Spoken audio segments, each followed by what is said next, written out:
चलो, तो आज पढ़ लिए थे हम लोग, क्या क्या पढ़े थे, कौन कौन से ग्लैंड पढ़े थे। एक तो आपका एंडोक्राइन और एक्सोक्राइन दोनों हो गया था ना, कल खत्म हो गया था ना, एक्सोक्राइन भी खत्म हो गया था ना, एंडोक्राइन तो ऑलरेडी खत्म हो गया था, मतलब अंतःस्रावी ग्रंथियां, बाह्यस्रावी ग्रंथियां। और ये क्या है, मिश्रित ग्रंथियां। मिश्रित ग्रंथियां में मैं थोड़ा सा लिखवाया था ना कि वे ग्रंथियां जिसमें ब्लड के साथ भी जाए, ब्लड के साथ भी जाए हार्मोन्स, और अलग डक्ट के साथ भी जाए, मतलब एक रास्ते के बाद फिर उनको एक अलग रास्ते के साथ जाना पड़ता है। कुछ दूर तक तो ब्लड के साथ आएगा, लेकिन बाद में उसको अलग रास्ता चाहिए, जैसे डेस्टिनेशन पे जाने के लिए उसको अलग रास्ता चाहिए, तो उसको क्या बोलते हैं, मिक्स ग्लैंड। मिक्स ग्लैंड में लगभग हमारे शरीर में 4 से 5 ग्रंथियां होती हैं, 4 में पढ़ना है। एक तो आपका अग्नाशय है, जिसको आज तक आप लोग सोच रहे हो कि पैनक्रियाज। पैनक्रियाज को वैसे काम क्या होता है, अगर आप जैव प्रक्रम पढ़े होंगे तो पता है पैनक्रियाज का काम क्या होता है, थोड़ा बहुत जानकारी है। भोजन पचाने वगैरह में काम आता है ना इसका। हाँ, छोटी आंत से बड़ी आंत में कुछ HCl, HCl तो इसका काम नहीं, HCl तो अमाशय का काम है। जठर ग्रंथियां किसमें होती हैं, अमाशय में होती है ना। वो भी देखो, ये सब भोजन पचाने का काम कर रहे हैं, लेकिन भोजन पचाते टाइम कुछ चीजें ऐसी होती है जिसमें एंजाइम की जरूरत होती है। तो एंजाइम तो कहाँ सीक्रेट होता है, अमाशय से। जो भोजन पचाने के लिए, देखो अमाशय अगर वर्किंग नहीं होगा ना तो इसका भी काम सही से नहीं होगा। बताता हूँ किस तरह से। तो अग्नाशय भी हमारी क्या है, मिश्रित ग्रंथि है, जिसको पैनक्रियाज बोलते हैं। हम लोग जैव प्रक्रम में बहुत पढ़े इसको। विसर्ड है, ये मेल रिप्रोडक्टिव पार्ट है, और अंडाशय क्या है आपका, फीमेल रिप्रोडक्टिव पार्ट है। आमाशय, आमाशय तो अन जनरल है। आमाशय का काम क्या है, इसका मेनली काम क्या होता है, भोजन के पचाने का काम होता है। जो ऑटोमेटिक HCl हमारे शरीर में जनरेट होता है ना जठर ग्रंथियों से, और उसका श्रावण होता है, तो श्रावण किसके कारण होता है, आमाशय के कारण। इंस्टेटाइन, गैस्ट्रिक जूस जिसको बोलते हैं, गैस्ट्रिक जूस बनता है ना, जूस बनता है, जिसके कारण तो सारी भोजन जो है सुपाच्य हो जाता है। तो वो भी क्या, उसमें से भी बहुत सारे क्या निकलते हैं, हार्मोन्स निकलते हैं, जिसके कारण हमारा भोजन पचता है। तो सबसे पहला पढ़ते हैं हम लोग अग्नाशय। अग्नाशय को क्या बोलते हैं, पैनक्रियाज। पैनक्रियाज में सबसे पहले मैं आप लोग को बताया था कि एक होता है हार्मोन्स निकलता है, जो क्या करता है, मधुमेह, डायबिटीज जो रोग होता है, डायबिटीज, डायबिटीज जो रोग होता है, किसी को भी रोग है तो वो किसके कारण है, अग्नाशय। अग्नाशय अगर सही से काम नहीं कर रहा है तो उसको डायबिटीज रोग होना ही होना है 100%। इसका कारण क्या है कि इस अग्नाशय से 2 प्रकार के हार्मोन्स निकलते हैं। एक क्या है, इंसुलिन, एक का नाम क्या है, अभी लिखवा दिया, ग्लूकेगॉन। ग्लूकेगॉन, अगर इंसुलिन ज्यादा है तो मतलब, इंसुलिन ज्यादा, देखो मतलब क्या होता है, इंसुलिन का मतलब क्या है, शुगर के अपोजिट। जैसे हमारे शरीर में भोजन है तो उसमें ग्लूकोज, हमारे शरीर में ग्लूकोज ही उपयोगी है ना, ग्लूकोज से एनर्जी बनती है। अगर ग्लूकोज बहुत ज्यादा है, उसमें शुगर ज्यादा होगा। जब शुगर ज्यादा होगा तो इंसुलिन कम हो जाएगा। ग्लूकेगॉन का मतलब क्या है, ग्लूकोज, एक तरह से समझा तो ये ग्लूकोज है।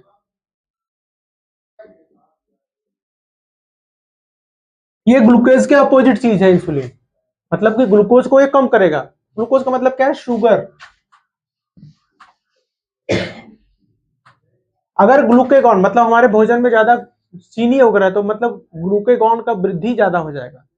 ग्लूकेगॉन का वृद्धि ज्यादा हो जाएगा तो शुगर ज्यादा हो जाएगा, तो उससे डायबिटीज हो जाता है। अगर ग्लूकेगॉन ज्यादा हमारे अग्नाशय में से निकला तो शुगर बढ़ जाएगा। अगर इंसुलिन ज्यादा बढ़ जाएगा तो शुगर कम हो जाएगा। दोनों ही अच्छा नहीं है, दोनों अच्छा नहीं है। इंसुलिन इसलिए स्रावित होता है कि ग्लूकोज की मात्रा, शुगर की मात्रा कम हो जाए। अब बहुत ज्यादा इंसुलिन फ्लो हो गया तो ग्लूकेगॉन काम करता है कि भाई वो बहुत ज्यादा हो गया तो उसको कम करो। तो ये काम कराता कौन है, देखो इनका दो तो काम है कि इंसुलिन और ग्लूकेगॉन तो इसमें से निकलता है, लेकिन एक अलग से कोशिका होती है इसके अंदर, अमाशय के अंदर ही एक अलग से कोशिका होती है जो क्या करती है, दोनों की मात्रा को क्या करती है, नियंत्रित करती है कि ना तो आपको बहुत ज्यादा सिक्रीट करना है हार्मोन्स को, ना तो बहुत कम। तो वही इसमें है। देखो ये जो बताया हूँ, पैनक्रियाज के 3 पार्ट है, अल्फा कोशिकाएं, बीटा कोशिकाएं, गामा कोशिकाएं, डेल्टा बोलते हैं। डेल्टा, ठीक है, गामा उसको लिख दिया हूं मैं। अल्फा कोशिका क्या करती है, ग्लूकेगॉन का स्रावण करती है। बीटा कोशिकाएं इंसुलिन का स्रावण करती है। और गामा या डेल्टा कोशिकाएं क्या करती है, अल्फा और बीटा से जो हार्मोन्स निकल रहा है, इंसुलिन और ग्लूकेगॉन, उसकी मात्रा को नियंत्रित। तो अब इसमें 3 चीज याद रखना, इंसुलिन और ग्लूकेगॉन तो याद ही रखना, उसके साथ में डेल्टा कोशिकाएं भी याद रखना। डेल्टा कोशिकाएं क्या करती है, इनकी मात्रा को नियंत्रित करती है, ठीक है। अभी इसमें और कुछ भी बताना है मुझे, बता दो। इंसुलिन ज्यादा रहेगा तो फिर आपका ग्लूकोज लेवल बहुत कम हो जाएगा।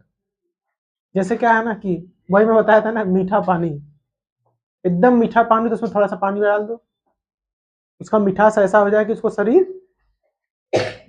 एडजस्ट कर ले। अब बहुत ज्यादा मीठा होगा तो नुकसान करेगा, तो मतलब मीठा ज्यादा है तो इंसुलिन आ जाएगा, तो उसकी मात्रा को क्या करेगा, शुगर को मेंटेन कर देगा।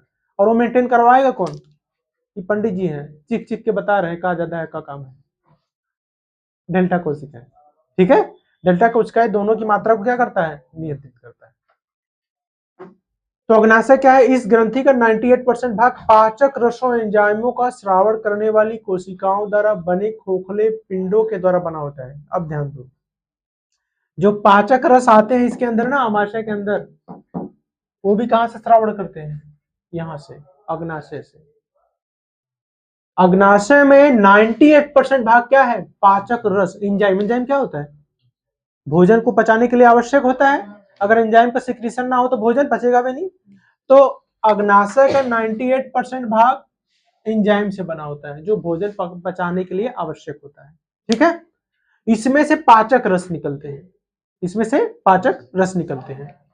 देखो लिखा है ना, का श्रावण करने वाली कोशिकाओं द्वारा बने खोखले पिंडों के द्वारा बना होता है, जिसमें से क्या है, एंजाइम का श्रावण होता है, जो भोजन को पचाने में आवश्यक होते हैं।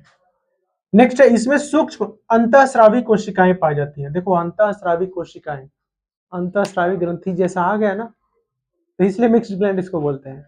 इसमें अंतःस्रावी कोशिकाएं पाई जाती हैं, जिन्हें क्या बोलते हैं, ये ध्यान रखना बेटा, लैंगरहैंस द्वीप। पूछता है प्रश्न में कि लैंगरहैंस द्वीप किस ग्लैंड के पार्ट है। 4 दे देगा, एक ही अग्नाशय दे देगा, जो सही से नहीं पड़ेगा अग्नाशय को मारेगा ही नहीं, क्योंकि उसको, उसके दिमाग में अग्नाशय ग्रंथि है या नहीं है, लगेगा ये तो ग्रंथि ही नहीं है, कोई और ऑप्शन मार दो, इसको रहने दो। समझ गया ना, जैसे यही अग्नाशय दे देगा, अमाशय दे देगा, तो ये तो 2 पहले ही गलत मार देंगे कि ये तो होगा ही नहीं, तो नहीं है, ये तो भोजन पचाता है ना। तो ध्यान रखना। तो लैंगरहैंस द्वीप किसमें पाए जाते हैं, अग्नाशय में।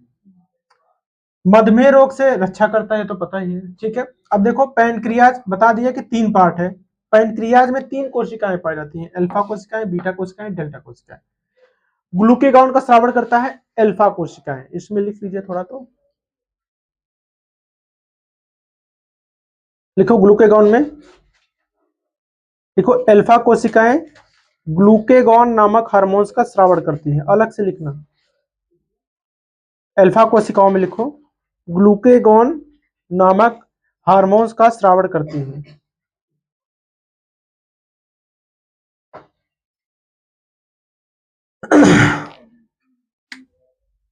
ग्लूकेगॉन नामक हार्मोन्स का स्रावण करती है। लिखो शरीर में ग्लूकोज की मात्रा कम होने पर, ग्लूकोज की मात्रा कम होने पर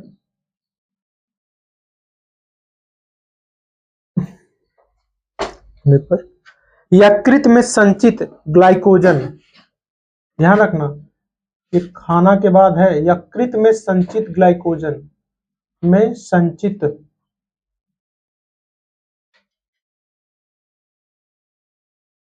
ग्लाइकोजन,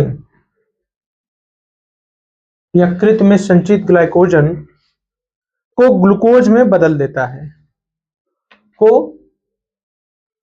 ग्लूकोज में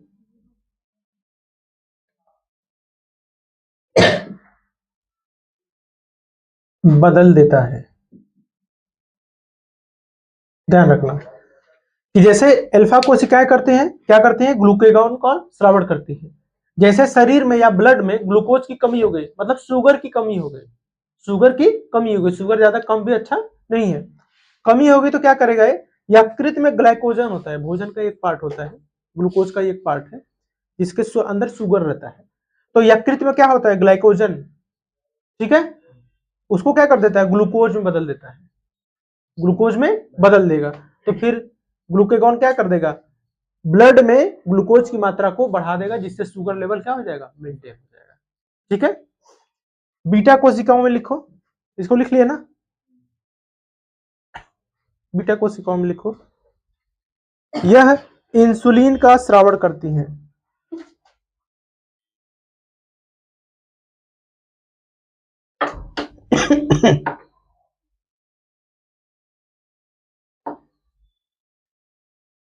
इंसुलिन का स्रावण करता है। अब देखो इंसुलिन क्या करता है, अब जैसे ये ग्लूकोज बना दिया, अगर ग्लूकोज ज्यादा हो गया, ग्लूकोज ज्यादा हो गया, इंसुलिन करता क्या है, ध्यान से समझो। इंसुलिन क्या करेगा, जैसे इसमें ग्लूकोज बन गया, ग्लूकोज की ज्यादा मात्रा होने पर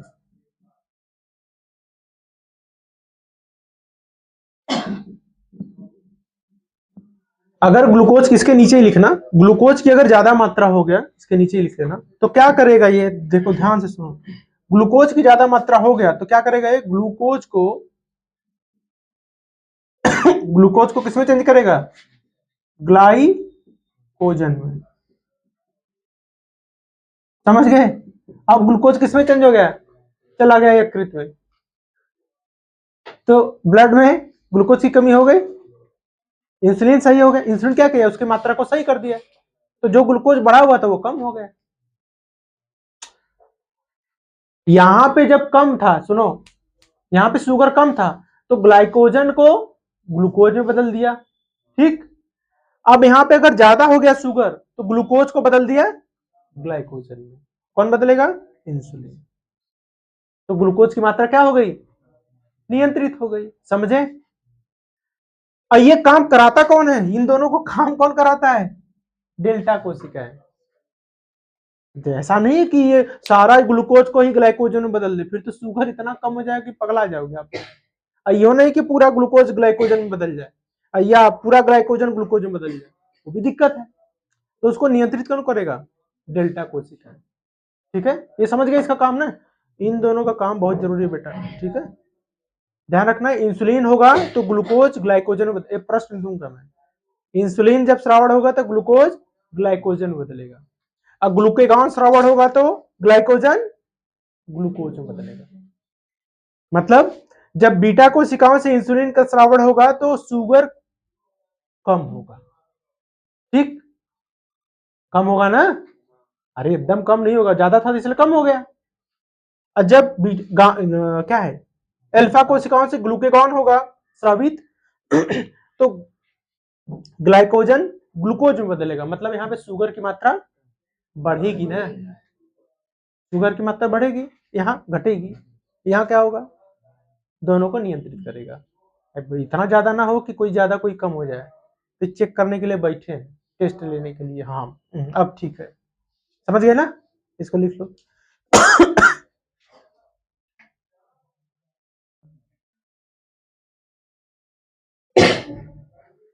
अच्छा एक बात बताओ, अगर इंसुलिन बहुत कम फ्लो होगा तो क्या होगा, इंसुलिन के अल्पस्राव से, अल्पस्राव से कौन सा रोग होगा, हाँ क्यों, मधुमेह, क्योंकि सारा ग्लूकोज ग्लाइकोजन में बदलेगा ही नहीं। मतलब इंसुलिन, सबको अगर डायबिटीज, किसी को डायबिटीज है तो उसका मतलब क्या है कि उसका ग्लूकोज ग्लाइकोजन में नहीं बदल रहा है। अगर नहीं है मधुमेह तो मतलब उसका ग्लूकोज ग्लाइकोजन में भी बदल रहा है और ग्लाइकोजन ग्लूकोज में भी बदल रहा है।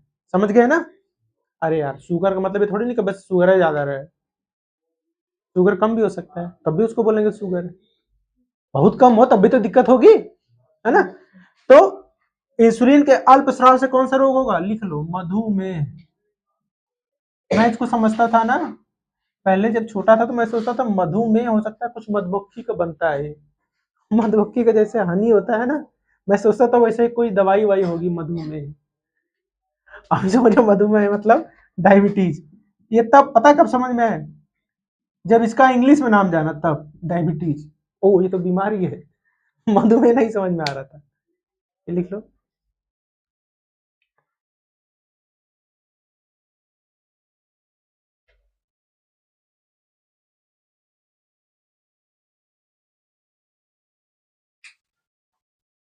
लिखिए। देखो अब ये जो गामा कोशिका है इसका तो अल्फा बीटा से जो हार्मोन्स इंसुलिन और ग्लूकागॉन निकल रहा है उसकी मात्रा को नियंत्रित करता है। दूसरा काम क्या है, भोजन का जो स्वांगीकरण होता है, स्वांगीकरण जानते हो? भोजन का स्वांगीकरण का मतलब क्या होता है?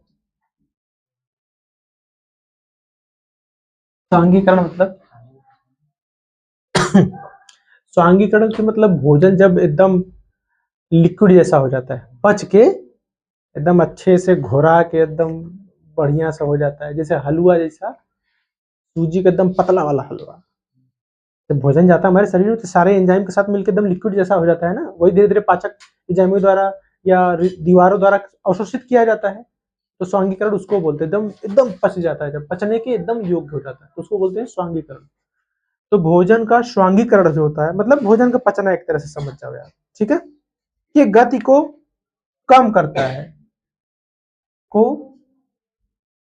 भोजन का स्वांगीकरण की गति को कम करता है।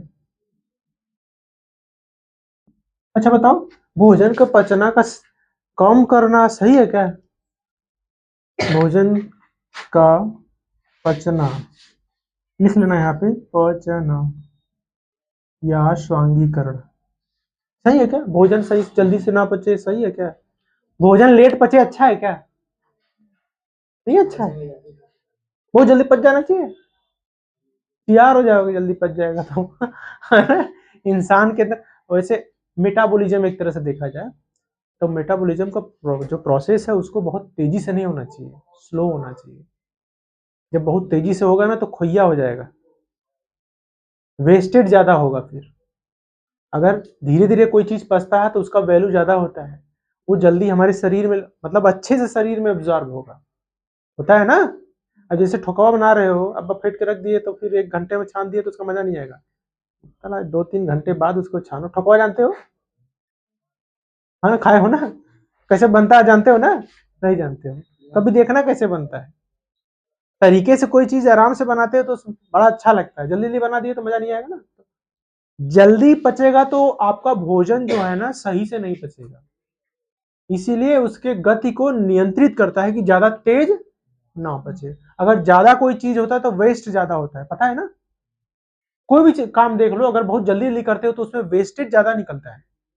तो हमारा शरीर अगर धीरे धीरे भोजन को पचाएगा तो उसमें वेस्टेज कम निकलेगा और शरीर को वो ज्यादा लगेगा, ठीक है। इसलिए स्वांगीकरण थोड़ा स्लो होता है। ऐसा नहीं कि आप लोग 1 घंटा खा ले, मतलब अभी खाना खा के आए होगे ना तो अभी भूख लग गई क्या? नहीं लगी ना, इसी कारण नहीं लगी। नहीं तो एक आध दूठे बच्चे ऐसे होते हैं जैसे भूत होते हैं, हर घंटे में भूख लगती है। मुझे भी भूख लगती है, अभी आप लोग से ज्यादा भूख लगती है मुझे। हर 3 घंटे 4 घंटे मुझे कुछ ना कुछ चाहिए होता है खाने के लिए, ये नहीं कि 4 थरिया लेके बैठ जाए। इसका मतलब नहीं कि भूख लगी तो 10 रोटी दबा लिए, 2-3 रोटी बस। मतलब रोटी नहीं खाता हूँ, कुछ ऐसी चीज जैसे बाल खा लिए इस मौसम में, जो कोई फ्रूट खा लिए, बनाना खा लिए, जूस पी लिए, नारियल पानी पी लिए। ये नहीं कि हमेशा वो नुकसान करता है ना। हमारे शरीर में हर चीज जाना चाहिए, जैसे इस टाइम मक्का है, बहुत अच्छा है, प्रोटीन का बहुत अच्छा सोर्स है। मक्का अपना भोजन से रखता है, उस बीज में उसको क्या बोलते हैं, उसके भोजन को क्या बोलते हैं, किस रूप में भोजन संचित रहता है, जो दूध जैसा ऐसा निकलते हैं हम लोग दबा देते हैं तो स्टार्च बोलते हैं ना उसको। हाँ, ये याद रखा करिए भैया। ठीक है, तो भोजन के पचने या स्वांगीकरण को क्या करेगा, स्लो करेगा,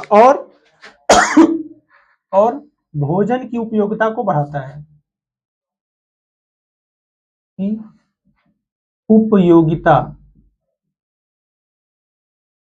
को बढ़ाता है। पता है, अगर कक्षा 10 का कोई अच्छे से साइंस पढ़ लेना, मैं बायोलॉजी की ही बात कर रहा हूँ, अगर अच्छे से बायोलॉजी पढ़ लेना तो उसको बहुत सारी चीजें आपके जो डॉक्टर नहीं बता पाएंगे आप लोग बता लोगे। मैं ये नहीं बोल रहा हूँ कि सारे डॉक्टर ऐसे हैं, सॉरी, लेकिन बहुत सारे डॉक्टर ऐसे जिनको कुछ नहीं पता है, ग्लूकागॉन के बारे में नहीं पता होगा, वो एक दवाई देते हैं, पैरासीटामोल, सबके लिए एक ही चीज, चाहे पेट दर्द, चाहे सर दर्द, चाहे बुखार, है ना, जीपी दे देंगे। इसके बारे में कहाँ हमको पता है? आप जाके बोल दोगे अरे हैं बड़ा पीएचडी करते हैं, ये कुल हमें पता है ना। ये पता नहीं है कि ग्लूकागॉन का काम क्या है, इंसुलिन का काम क्या है।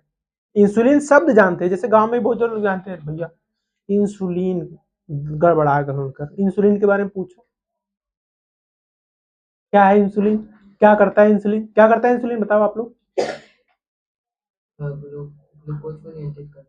ग्लूकोज को नियंत्रित कर, काम क्या है उसका, ग्लूकोज को क्या करता है वो, ग्लाइकोजन में बदलता है। तो ग्लूकोज को जब ग्लाइकोजन में बदलेगा तो शुगर की मात्रा कम हो जाएगी। ग्लूकागॉन क्या करता है, ग्लूकागॉन का क्या करता है, ग्लूकागॉन का काम दूसरा है, वो ग्लाइकोजन को ग्लूकोज में बदलेगा। यही मेन चीज है, ये याद रखोगे तो ऑटोमेटिकली आपको पूरा कॉन्सेप्ट बन जाएगा। ग्लाइकोगॉन ग्लूकागॉन क्या करेगा, ग्लाइकोजन को ग्लूकोज में बदलेगा, इंसुलिन ग्लूकोज को ग्लाइकोजन में बदलेगा। इस पे मैं अगर चाहूं ना तो यही 3 कोशिकाओं के ऊपर ही आपका 2500-50 प्रश्न लिख दो, और आपको बता लिख के दे रहा हूं कि आप लोग नहीं सही कर पाओगे इसके ऊपर।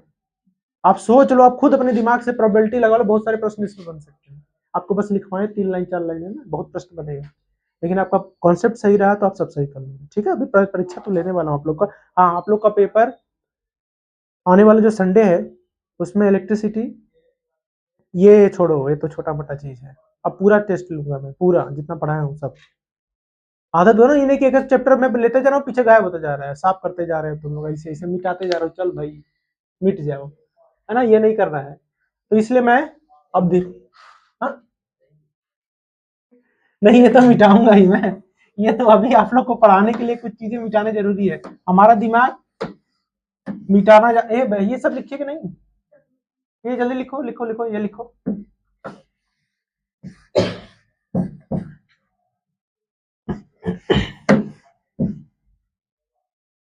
एक दिन सब कुछ यहीं रह जाना है ना, लेकिन जो मैं यूट्यूब पे वीडियो डाल रहा हूँ वो हमेशा रहेगा, है ना, वो हमेशा, तुम लोग भले भूल जाओ लेकिन ये नहीं भूलेगा।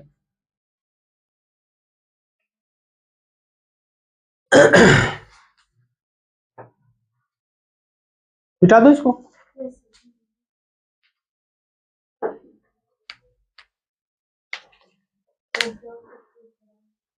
कौन, तुम पूछ लो।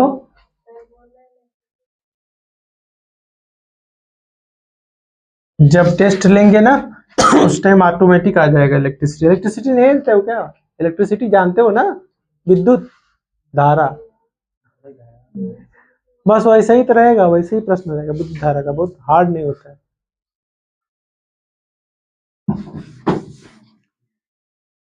अब देखो टाइम से आए होते तो पढ़ लिए होते ना आप लोग क्या बोल रहे हैं, क्या क्या बताने लायक ही नहीं है, क्या बताओ, क्या बताओगे, मैं जानता नहीं, तुम लोग इंतजार करते हो, इंतजार करते हो कि 10-12 ठे और दोस्त रहे तो अपन विश्वास बढ़े। चलो अब पढ़ते हैं रिसर्च के बारे में। इसमें 2 हार्मोन्स होते हैं, एंड्रोजन्स और टेस्टोस्टेरोन, ध्यान रखो। अब जैसे एंड्रोजन्स जो हार्मोन्स होता है ये कब विकसित होता है, अगर बच्चों लड़कों की बात करें, ये तो किसमें है, मेल मेल के ही जो हार्मोन्स है, ये जब पिब्यूटरी एज में आता है। पिब्यूटरी एज मतलब किशोरावस्था से जस्ट पहले, किशोरावस्था से जस्ट 1-2 साल पहले का समय होता है, जब धीरे धीरे आवाज हमारी मोटी होनी स्टार्ट हो जाती है, ये मूछें आने लगती हैं, जैसे आप लोग की एज में, आप लोग के एज में या 9 में बच्चे आते हैं तब, 9-10 के आसपास। ये गर्ल्स में अगर देखा जाए तो चलो उसमें बता दूंगा, बॉयज में 13 से 15 के बीच में रहता है ईयर्स लगभग। किशोरावस्था के अंदर भी रहता है, तो पुरुष में जनन क्षमता के ऊतकों में वृद्धि करता है। तो पहली बात तो ये है कि जनन क्षमता की वृद्धि करता है। दूसरी, मूछ, दाढ़ी, आवाज भारी, लैंगिक लक्षण में वृद्धि, जिससे पता चलता है कि लड़का है कि लड़की। ये काम कौन करता है? एंड्रोजन्स। मूछ दाढ़ी का कारण कौन सा हार्मोन से पूछता है, तो ध्यान रखना एंड्रोजन्स है। और पूछता है कि द्वितीयक लैंगिक लक्षण जो होता है मनुष्य में वो किसके कारण होता है, तो एंड्रोजन्स और एस्ट्रोजेंस। ध्यान रखना, देखो दोनों एक जैसा हार्मोन्स है, थोड़ा सा अंतर है, वो एस्ट्रो है एंड्रो है। तो कभी कभी क्या है ना कि हम लोग लिख देते 4-5 हार्मोन ना कि बताओ इसमें मेल का कौन सा फीमेल कौन सा, नहीं बता पाओगे क्योंकि दोनों एक ही तरह। देखो एंड्रोजन एस्ट्रो एस्ट्रोजेंस, गड़बड़ा जाएगा, है ना, ध्यान रखना। टेस्टोस्टेरोन क्या है? किशोरावस्था में तथा वयस्कता, देखो इससे के कारण क्या होता है, जो असली में रिप्रोडक्शन का विकास होता है, जनन क्षमता का जो विकास होता है, इसी हार्मोन्स के कारण होता है। अब ये कब होता है? 15 साल के बाद, 15 से 21 के बीच में बहुत ज्यादा इसका विकास होता है। 15 to 21 ईयर्स इसका विकास बहुत ज्यादा होता है। मतलब एक पूरी तरह से वयस्क इंसान हुआ तो किसके कारण? टेस्टोस्टेरोन के कारण। टेस्टोस्टेरोन के कारण। इसीलिए बोलते हैं कि लड़कियों के 18 साल में शादी जो रूल है, और लड़कों की 21 साल में शादी, क्योंकि लड़कियां जल्दी उनके अंदर मेच्योरिटी आ जाती है और लड़कों में 21 साल में ही आती है। ठीक है, तो हमारा मेच्योरिटी लेवल जो होता है खुदा 21 साल में आता है बाई नेचर। और आप लोग समझते हैं कि हम लोग बहुत मेच्योर हैं। मेच्योर मतलब सोचते हैं कि बहुत समझदार हैं, क्योंकि इन हार्मोन से सिर्फ जनन क्षमता की वृद्धि नहीं होती है, हमारे शरीर में जितने भी प्रकार की ज्ञानेंद्रियां हैं, कार्य करने की क्षमता, उनका हमारा क्या कार्य है, कैसे करना चाहिए, हर चीज की जानकारी हमें 21 साल की अवस्था में लगभग हो जाती है। 21 तक हमारा ग्रेजुएशन भी हो जाता है, अच्छे से पढ़ाई लिखाई किए तो 22-23 साल में नौकरी भी लग जाएगी। अरे भाई 21 साल में पहली जॉब निकाला था, 21-22 साल की एज में। ठीक है, तो 22 साल 23 साल में तो आप लोग बहुत कुछ कर सकते हो। उसके बाद बोलते हैं ना कि 18 से 21 के बीच में लड़कियों की 18, लड़कों की 21 साल, 22 साल 23 साल। तो ये बाई नेचर रूल है कि हर तरह का विकास इंसान का हो जाता है 21 साल की अवस्था में, 21-22 साल तक। तो मेच्योर कब होता है? 21 साल के बाद। और आप लोग सोचते हैं हम लोग बहुत ज्यादा मेच्योर है ना, आप लोग सोचते होंगे कि अरे क्या बता रहे हैं, मेच्योरिटी बहुत ज्यादा है, हम लोग जानते हैं सब कुछ। ठीक है, तो टेस्टोस्टेरोन से क्या होता है? मेच्योरिटी इंसान के अंदर, लड़कों के अंदर, मेल के अंदर आती है। यह नर जननांगों से पर्याप्त मात्रा में शुक्राणु जनन में महत्वपूर्ण भूमिका निभाता है। तो जो शुक्राणु बनते हैं विषाणु में, वो किसके कारण बनता है? टेस्टोस्टेरोन के कारण। तो हर तरह की मेच्योरिटी इन दोनों हार्मोन्स के कारण मेल में आता है। ठीक, नेक्स्ट है आपका ओवरी, जिसको बोलते हैं अंडाशय। इसमें 3 प्रकार के हार्मोन्स, ध्यान रखना। ये जो विषाणु, इसमें कितने प्रकार के हार्मोन्स हैं? 2 प्रकार के, ध्यान रखना बेटा। एक हमारे अंदर जब किशोरावस्था से पहले निकलता है, जिसको बोलते हैं एंड्रोजन्स। जैसे लड़की है लड़का है, तो एक की आवाज ना इस एज के बाद जब ये सिक्रिट होगा एंड्रोजन्स, तो लड़के के बाद धीरे धीरे मोटी हो जाएगी। और जब लड़कियों में ये हार्मोन्स निकलेगा एस्ट्रोजेंस, तो उसकी आवाज धीरे धीरे और पतली हो जाएगी। और लड़कियों की आवाज कभी मोटी नहीं होती है, हमेशा मैक्सिमम पतली ही होती है। अब कुछ एक्सेप्शन है कि ऐसी आवाज है कि लगेगा कि कौन बोल रहा है। हमारे साथ एक लड़की पढ़ती थी, वो बोलती थी लगता है कि कोई लड़का बोल रहा है। सबसे पीछे बैठती थी, बोलती जैसा लगता है भूम भूम बोल रही है। अरे भाई, वो कुछ दिक्कत होता है, जैसे इसका फ्लो उसके अंदर कम होगा, इसका फ्लो उसके अंदर कम होगा, तो ये प्रभावी हो जाता है। ठीक है, ये दोनों मैंने समझ गए। तो मेल में 2 हार्मोन्स, एंड्रोजन्स और टेस्टोस्टेरोन। फीमेल में 3 प्रकार के हार्मोन, अंडाशय में 3 प्रकार के हार्मोन्स। पहला क्या है? Oestrogens, oestrogens. दूसरा प्रोजेस्टेरोन, प्रोजेस्टेरोन लिख लो हिंदी में, प्रोजेस्टेरोन। ध्यान रखना बेटा, एस्ट्रोजेंस, प्रोजेस्टेरोन, और क्या है? रिलैक्सिन, वैक्सीन लग रहा है ना, रिलैक्सिन। एस्ट्रोजेंस का काम क्या है? जैसे पुरुष में उसके द्वितीय लैंगिक लक्षण का पता चला है, वैसे ही जब एस्ट्रोजेंस लड़कियों में स्रावित होता है, तो जो उनका विकास होता है वो होता है, जो भी नारी का विकास होगा वैसे होता है एस्ट्रोजेंस के कारण। इससे क्या होता है, लैंगिक लक्षणों का विकास होता है। जैसे पुरुष में एंड्रोजेंस निकला तो उसके लैंगिक लक्षण का विकास हुआ ना, इसमें और लिख लेना, लैंगिक लक्षण का विकास, लैंगिक लक्षणों का विकास होता है इसके कारण, एंड्रोजेंस के कारण। उसी तरह से एस्ट्रोजेंस जो फीमेल में निकलता है उसके भी लैंगिक लक्षणों का निर्माण इसके कारण होता है। क्या है, एस्ट्रोजेंस, लैंगिक लक्षणों का विकास, प्रजनन क्षमता में वृद्धि और जननांगों में विकास करना, ये भी काम किसका है, एस्ट्रोजेंस का। अब है प्रोजेस्टेरोन, इसका क्या कहना है, जैसे कि गर्ल्स में जो भी एक एज के बाद, जैसे 14 से 13 से 15 के बीच में मेच्योरिटी एग उनके बनने लगता है, अंडाशय में मेच्योरिटी एग बनने लगता है जिसको बोलते हैं अंडाणु। जैसे टेस्टोस्टेरोन के कारण क्या बन रहा था, शुक्राणु, वैसे ही फीमेल में क्या बनता है, अंडाणु। वो किस हार्मोन के कारण बनता है, प्रोजेस्टेरोन के कारण। ठीक है, मेल में क्या बना, शुक्राणु, वैसे ही इनके अंदर क्या बनता है, अंडाणु, जो किसके कारण बनता है, प्रोजेस्टेरोन के कारण। ठीक है, और और क्या काम है इसका, गर्भाशय को गर्भ धारण के लिए तैयार करना, मतलब जो गर्भाशय होता है उसके अंदर जैसे गर्भ को धारण करने की क्षमता देता है। दूसरा क्या है, नारी में जो मेंस्ट्रुअल साइकिल होता है उसको भी ये नियंत्रित करता है, प्रोजेस्टेरोन। तो रिप्रोडक्शन में सबसे ज्यादा इंपॉर्टेंट यही हार्मोन्स है। जैसे मेच्योरिटी हमारी इसके कारण आई, वैसे मेजोरिटी उनकी किसके कारण आती है, प्रोजेस्टेरोन के कारण, प्रोजेस्टेरोन के कारण। नेक्स्ट है रिलैक्सिन हार्मोन। रिलैक्सिन हार्मोन का कारण क्या क्या मेन इसका मतलब कार्य क्या है, तो जब भी बच्चे का जन्म होता है तो गर्भाशय का जो ग्रीवा होता है उसको क्या करता है, बढ़ाता है कि आराम से बच्चे का जन्म हो सके। गर्भावस्था के समय रिलैक्सिन हार्मोन्स, ध्यान रखना ये कहां से निकलता है ये पूछता है, तो उसका नाम क्या है, कार्पस लुटियम व प्लेसेंटा। प्लेसेंटा क्या होता है, जहां पे बच्चा आके रुकता है, मतलब गर्भाशय की ही दीवार है जिसको प्लेसेंटा बोलते हैं, जहां पे बच्चा आके रुकता है, और उसमें से ही क्या निकलता है, रिलैक्सिन हार्मोन, जब बच्चे का जन्म होने को रहता है। ठीक, यह गर्भाशय के छिद्र को फैलाकर शिशु जन्म को सुगम बनाता है। ठीक है, ये पांचों हार्मोन्स आपको एकदम याद होना चाहिए। उसको पता है कि ये सब हार्मोन्स बच्चे पढ़ते नहीं है ना, इसीलिए ये हार्मोन्स ज्यादा देता है। हर साल देख लो, हर साल एक हार्मोन्स है, पांचों में से कोई एक। अब पूछता ज्यादा क्या है पता है, ये और ये या तो ये, कभी कभी हम लोग ये समझ के ये कर देते हैं, ये समझ के ये कर देते हैं। ठीक है, तो ध्यान रखना, इसको एकदम 4-5 बार लिख के याद कर लेना। ठीक है, समझ गए, क्या बचा, आमाशय, आमाशय बचा है ना, क्या टाइम हो रहा है,